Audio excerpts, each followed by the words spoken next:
All right, Shalom Akim. Before I begin, I want to start off by giving all praises, honor, and glory to Yahweh, Bahashem Yahushai, Bahashem Kakudash, the belongers to the apostles and elders, our great millstone, men who teach and rule well, and peace and blessings be unto your fellow Akim, your brothers that also push out this word in truth, faith, and in sincerity. And those letting this video be edifying, I want to bring out certain scriptures concerning the topic, because the topic of not only affliction but also continuing. And that's the title. Something along those lines of it's one thing to know, one thing to have this knowledge, but it's another. It's pretty much half the battle. At least, if I were to give a good percentage of it, at least 50% plus, actually continuing in the things that we have learned. All right, because you best believe that this yoke, this cross that we have to bear, is definitely going to be it's a big part of our lives. All right, this is the book of 2 Timothy, chapter 3. I have it written down. Chapter 3, verse 14.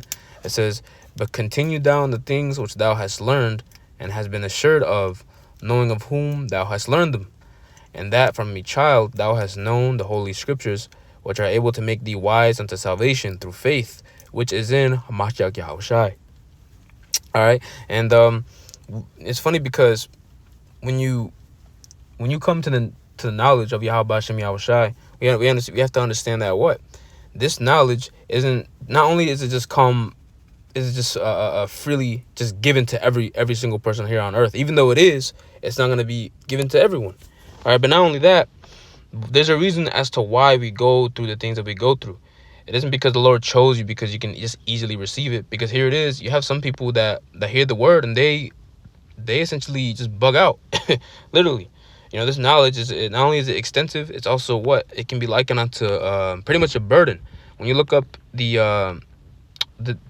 a matter of fact, different prophets, and one in particular that comes to mind is Jeremiah. A lot of the times before starting their epistles or writing down the things that they had seen or visions that the Lord has given them, they'll tell you that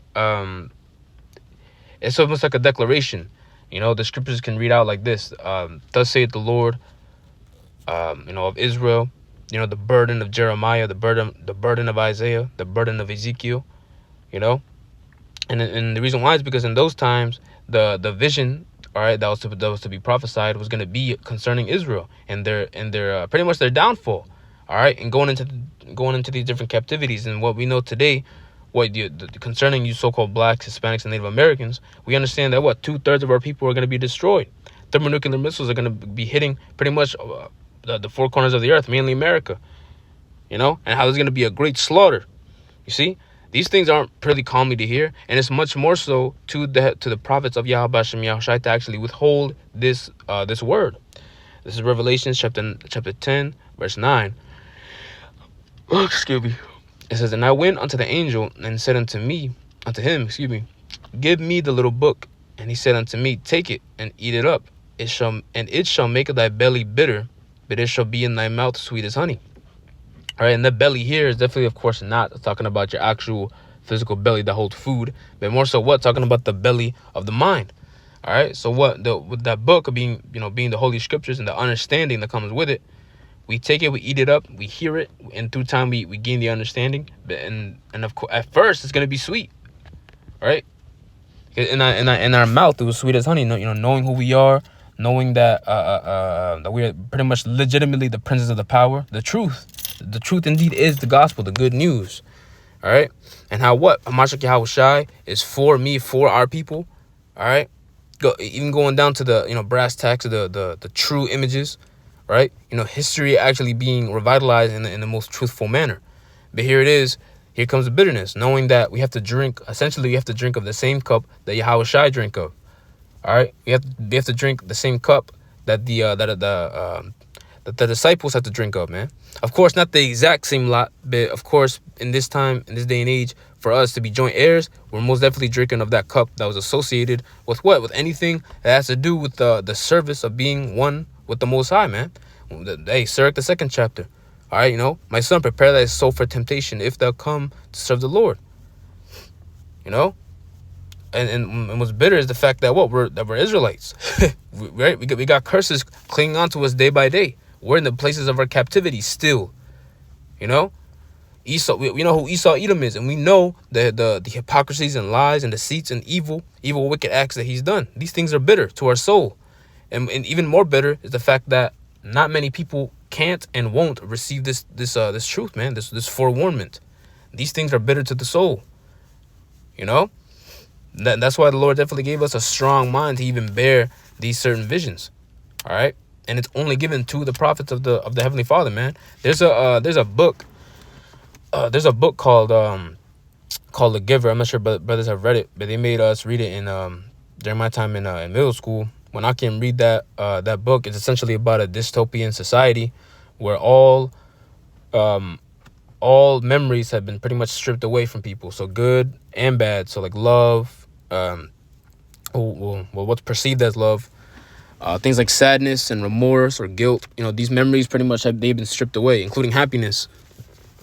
So like for the purpose that society can pretty much function more efficiently. So not having not putting, like attachments, not having any attachments, not having things that can pretty much forego production, to slow them down. But nevertheless, in this society, there's a position given to one person annually, pretty much, and the position or this job that's given within this memoryless society is called the receiver. And pretty much what their job is to actually withhold these memories for the sake of knowledge, to pretty much hide it in secret. But those memories have to be instilled within someone. Someone actually has to have those memories. They have to retain it. And that's pretty much the job of the receiver. And that's pretty much the hardest job of pretty much in the whole book, because guess what, they get to receive the happiness, and they also get to receive emotions of love and lust even, but they also have to receive everything else like guilt, fear, anger, all manner of pretty much the good and the bad, everything. And guess what, it was pretty much sweet at first, and it was bitter, but it's pretty interesting read. But nevertheless, that's pretty much what we can be likened onto, man. All right, we have the most hard job just to get to the kingdom of heaven, just to withhold, And you have to remember, our power, the power that we serve, is a power of war, is a God of war. We indeed have to fight just to retain this information and just to continue in the things that we've learned, man. This is 2 Ezra 7 and verse 6. There's also another thing. A city is builded and set upon a broad field and is full of all good things. And this is, of course, talking about the kingdom of heaven. The entrance thereof is narrow and set in a dangerous place to fall, like as if there was a fire on the right hand and on the left a deep water, and one only path between them both, even between the fire and the water, so small that there could but one man go there at once. If this city now were given unto a man for an inheritance, if he never shall pass the danger set before it, how shall he receive this inheritance? You see? And that's a rhetorical question. How is he gonna receive these things if he didn't go through those said perils? He's not. He has to. The deep water on the left, the fire on the right. So in either place, there's always going to be something waiting. Another trial already, another tribulation that's specially tailored for this brother, for us to go through. The things that the hardships of this place, man. All right.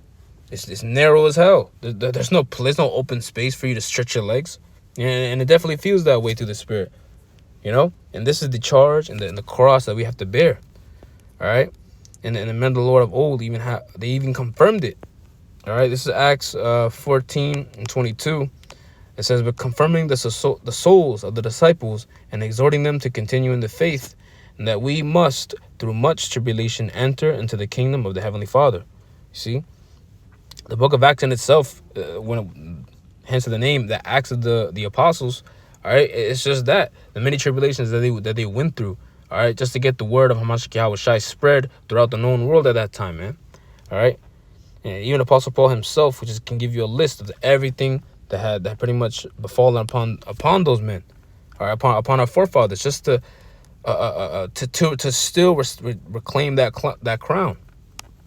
All right, that we're still trying to do to this day, man. All right, what's that? James 4:4 was it? Blessed the man that endured temptation. All right, because that crown of life is waiting for him, man.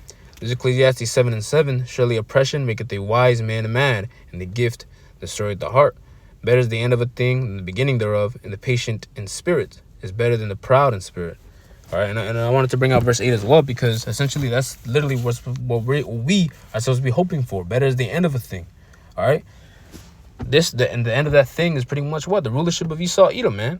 All right, that's why prophecy is so head up and so which is the spirit of Yahweh Shai. All right, that's what we're hoping for, man. The faster that we get delivered, the faster that we don't have to deal with this anymore, man. Even our forefathers and the same crown that they were fighting for, to this day, we're back in spirit. All right, and the remembrance of it all. All right, hoping to still continue the things that we've learned, man. You know, and again, that's a part of the battle. You know, as it is written, was Sirach 4:23. You know, strive for the truth unto death, and the Lord shall fight for thee, man. You know, so this video was edifying. So I want to bring out the scriptures as well as exhorting.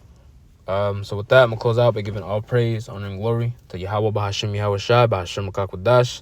Double honors to the apostles and elders, Agri Muslim, men who teach and well, and peace and blessings be unto your fellow Akim, your brothers that also push out this word in truth, faith, and sincerity. And with that, I'm going to say Shalom.